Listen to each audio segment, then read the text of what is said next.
Bonjour à tous, aujourd'hui on va parler des itinéraires. Pour bien comprendre cette vidéo, il faut avoir vu ma vidéo sur les GPS et la cartographie, donc si tu ne les as pas vus, regarde-les sur ma chaîne YouTube, puis reviens sur cette vidéo.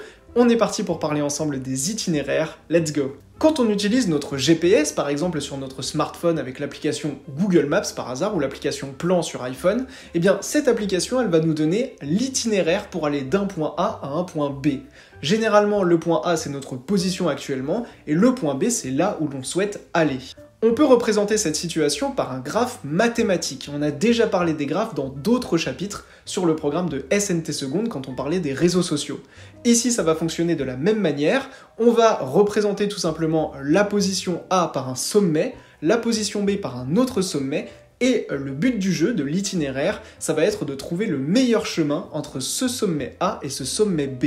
Trouver l'itinéraire, cela revient à trouver le meilleur chemin entre le sommet A, là où on se trouve actuellement, et le sommet B, là où l'on veut aller. Sur notre trajet, on va passer par de nombreuses intersections. Chaque intersection est représentée par un sommet, et les routes qui relient ces intersections, elles sont représentées par des arêtes. Pour chaque arête de notre graphe, et donc pour chaque route, on connaît la distance de cette route, qui est exprimée en mètres ou en kilomètres, et on connaît également le temps à parcourir sur chacune de ces routes en secondes, en minutes ou en heures. Pour connaître le chemin le plus optimisé, on va tout simplement faire la somme de ces différentes valeurs sur les différentes arêtes de notre graphe. Pour calculer de façon automatique et en quelques secondes le meilleur itinéraire, eh bien ce sont des algorithmes qui vont effectuer ce calcul pour trouver le chemin le plus court ou le plus rapide pour aller d'un point A à un point B sur ce graphe mathématique. Le GPS peut nous indiquer deux types d'itinéraires différents qui peuvent nous intéresser tous les deux.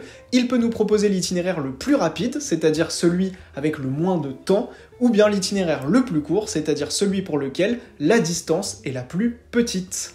D'ailleurs, ces notions de graphes mathématiques, on les reverra dans le détail dans les programmes de NSI, numérique et sciences informatiques, en première et en terminale, donc si c'est des notions qui t'intéressent, n'hésite pas à prendre cette spé l'année prochaine. Et voilà, j'espère que ça t'a plu, je te dis à très vite pour de nouvelles vidéos sur le programme de SNT Seconde sur ma chaîne YouTube. C'était Théo, ciao!